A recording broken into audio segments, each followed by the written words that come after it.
বন্ধুরা, আজ আমি আপনাদের এমন একটা গল্প শোনাতে যাচ্ছি যা একদিকে যেমন অন্ধকারময়, আবার ঠিক সেরকমই ভয়ঙ্কর ও অস্বস্তিকরও বটে, আর আপনার মাথা একেবারে ঘুরিয়ে দেবে। এটি হলো এক মনস্তাত্ত্বিক থ্রিলার। ছবির নাম দি মেশিনিস্ট। তো চলুন শুরু করা যাক, কিন্তু তার আগে নমস্কার বন্ধুরা, আমি স্যাম আর আপনারা দেখছেন নো দি স্টোরি। এই ছবির নায়ক হলো ট্রেভার রেজনিক। ট্রেভার একজন মেশিনিস্ট, মানে ফ্যাক্টরি ওয়ার্কার, কিন্তু তার জীবনে হঠাৎ করেই এক অদ্ভুত অসুখ ঢুকে পড়েছে। সেই অসুখের নাম হলো ইনসমনিয়া, মানে টানা মাসের পর মাস কেটে যায় কিন্তু ঘুমের কোনো নাম গন্ধ নেই। ভাবুন তো, ঘুম ছাড়া একজন মানুষ কেমন হয়ে যেতে পারে। ধীরে ধীরে তার শরীর ভীষণ দুর্বল হয়ে পড়ে, হাড়গুলো বাইরে বেরিয়ে আসে, আর তাকে দেখে মনে হয় যেন একজন মানুষ নয়, বরং এক টুকরো ছায়া। এবার গল্পটা এগিয়ে যায়। একদিন ট্রেভার তার ফ্যাক্টরিতে এক নতুন সহকর্মীর সঙ্গে দেখা করে, যার নাম ইভান। প্রথমে সবকিছু স্বাভাবিক মনে হলেও কিছুদিন পর ইভান তাকে বিভ্রান্ত করতে শুরু করে, আর তার ফলে ঘটে এক ভয়ঙ্কর দুর্ঘটনা। সেই দুর্ঘটনায় এক শ্রমিক নিজের হাত হারিয়ে ফেলে। ট্রেভার বলে এর পেছনে ইভানই ছিল, কিন্তু সবাই তাকে মিথ্যেবাদী ভাবতে শুরু করে, কারণ কোম্পানির রেকর্ডে তো ইভানের কোনো নামই নেই কর্মচারী হিসেবে। এখান থেকেই ট্রেভারের জীবন আরও অদ্ভুত মোড় নিতে থাকে। তার পৃথিবীতে মাত্র দুজন মানুষ আছে যারা তাকে সামান্য হলেও শান্তি দেয়। একজন হলো স্টিভি, যে একজন যৌনকর্মী, কিন্তু ট্রেভারের সঙ্গে সবসময় একজন মানুষের মতোই আচরণ করে। আরেকজন হলো মারিয়া, এয়ারপোর্টের একটি রেস্তোরাঁয় ওয়েট্রেসের কাজ করেন, যার সঙ্গে দেখা করার পর ট্রেভারের মনে হয় তার জীবনে আবার একটু আলো ফিরে এসেছে। কিন্তু ইভানকে খুঁজে বের করার প্রতি তার আসক্তি যত বাড়তে থাকে, ট্রেভার নিজের জীবন থেকে নিয়ন্ত্রণ তত হারাতে থাকে। একদিন তার ভয়ঙ্কর হ্যালুসিনেশন হয়। সে ভাবে তার হাত যেন এক বিশাল মেশিনের মধ্যে আটকে গেছে, ঠিক যেভাবে তার সহকর্মীর সঙ্গে ঘটেছিল। এই হ্যালুসিনেশনের পর সে নিজের সহকর্মীদের সঙ্গে মারামারিতে জড়িয়ে পড়ে এবং তাকে চাকরি থেকে বের করে দেওয়া হয়। তারপর থেকে তার দুনিয়া ভেঙে পড়তে শুরু করে। বিদ্যুৎ সংযোগ কেটে দেওয়া হয়, বিলের বোঝা বেড়ে যায়, আর ফ্রিজ থেকে এক ধরনের কালো আঠালো তরল পড়তে থাকে, যা দেখতে ঠিক রক্তের মতো। এবার গল্প আবার এক নতুন মোড় নেয়। ট্রেভার হঠাৎ করে আবার ইভানকে দেখতে পায়। সে তার গাড়ির নাম্বার প্লেট লিখে রাখে এবং তদন্ত করতে চায়, কিন্তু যে সত্য সামনে আসে তা ভয়ঙ্করভাবে চমকে দেওয়ার মতো। ওই গাড়িটা আসলে ট্রেভারের নিজের পুরনো গাড়ি, একটি লাল পন্টিয়াক ফায়ারবার্ড, যা সে 1 বছর আগে দুর্ঘটনার পর স্ক্র্যাপে বিক্রি করে দিয়েছিল। এখন ট্রেভার নিজেকেই সন্দেহ করতে শুরু করে। যখন সে স্টিভির বাড়ি যায়, তখন একটি ছবি খুঁজে পায়। সেই ছবিতে ইভানও আছে, কিন্তু স্টিভি তাকে বলে, আমি তো এই লোকটার ব্যাপারে কোনোদিন কিছুই জানতাম না। অন্যদিকে যখন সে মারিয়ার সঙ্গে দেখা করতে যায়, তখন সে আরেকটি বড় ধাক্কা খায়। রেস্টুরেন্টে তো কোনোদিনই মারিয়া নামের কোনো ওয়েট্রেস ছিলই না। ভাবুন তো, কতটা ভয়ঙ্কর সেই মুহূর্ত যখন একজন মানুষ নিজেরই মস্তিষ্কে সত্যতা নিয়ে সন্দেহ করতে শুরু করে।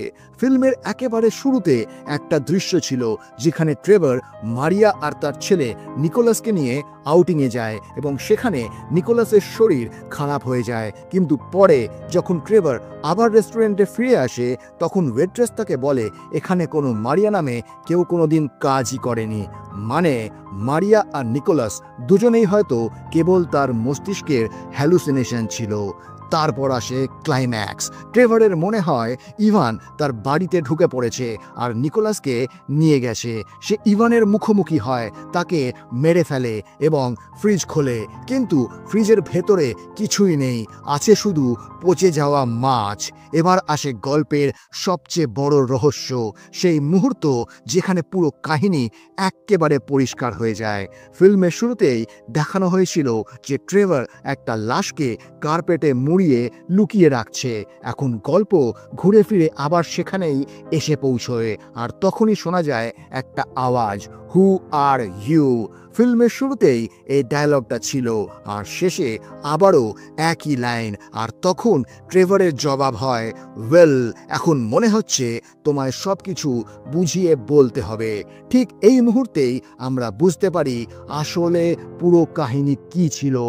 আসলে ট্রেভারের সঙ্গে যা কিছু ঘটছিল সব কিছুই ছিল তার মস্তিষ্কের ভেতরে চাপা পড়ে থাকা অতীতের স্মৃতির ছায়া, আর এখন একটি ফ্ল্যাশব্যাকের মাধ্যমে বেরিয়ে আসে আসল সত্য।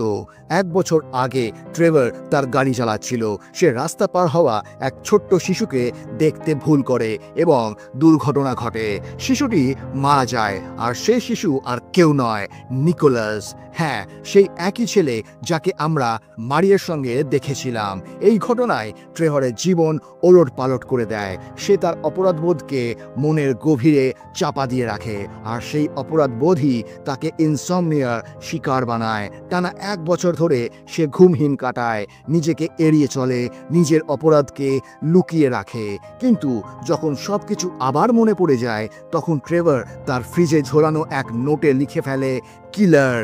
এরপর সে সোজা থানায় যায় এবং নিজের অপরাধ স্বীকার করে নেয়। কিন্তু প্রশ্ন হলো, ইভান কোথায় গেল? আসলে ইভান কোনো আলাদা মানুষ ছিলই না। সে ছিল ট্রেভারের নিজের অন্ধকার দিক, তার অপরাধবোধের প্রতিফলন। শেষে পুলিশ তাকে গ্রেফতার করে, জেলে ট্রেভারকে বন্দি করা হয়, আর সেখানে 1 বছর পর প্রথমবার তার চোখে ঘুম নামে। এক ক্লান্ত, অপরাধবোধে ভাঙা মানুষ নিজের অপরাধ স্বীকার করার পর প্রথমবার শান্তির ঘুমে আচ্ছন্ন হয়। আমরা আরও একটি ভিশন দেখি, যেখানে ট্রেভার একটি টানেলের মধ্যে দিয়ে যাচ্ছে। এই টানেল আসলে একটি প্রতীক, অন্ধকার থেকে আলোর পথে, অপরাধবোধ থেকে আত্মশান্তির পথে যাত্রা। বাইরের দিক থেকে দেখলে এই গল্পটা শুধু একজন মানুষের, যে এক শিশুর জীবন কেড়ে নিয়েছিল এবং তারপর সারা জীবন সেই অপরাধবোধ থেকে পালাতে চেয়েছিল। পালিয়ে যাওয়া তার কাছে সহজ মনে হলেও ভেতরে ভেতরে অপরাধবোধ তাকে খেতে থাকলো। সে নিজের স্মৃতিগুলো চাপা দিয়ে রাখলো, ঘুম হারিয়ে ফেললো এবং হ্যালুসিনেশনের মধ্যে বাঁচতে শুরু করলো। শেষমেশ এই কাহিনী আমাদের বোঝায় যে অপরাধবোধ মানুষকে ভেতর থেকে ফাঁপা করে দেয় এবং সত্যের মুখোমুখি না হলে কখনোই শান্তি পাওয়া যায় না। এবার আপনাদের বলি, এই ছবিতে ট্রেভার রেজনিকের চরিত্রে অভিনয় করা অভিনেতা ক্রিশ্চিয়ান বেল সম্পর্কে কিছু বিশেষ তথ্য।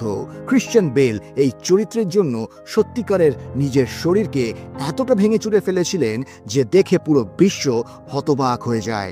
রিপোর্ট অনুযায়ী তিনি একদিনে শুধু একটি আপেল, 1 কাপ কফি আর জল খেয়েই দিন কাটাতেন, মাত্র 250 ক্যালোরি। আর এই কারণেই তার ওজন 60 পাউন্ডেরও বেশি কমে গিয়েছিল।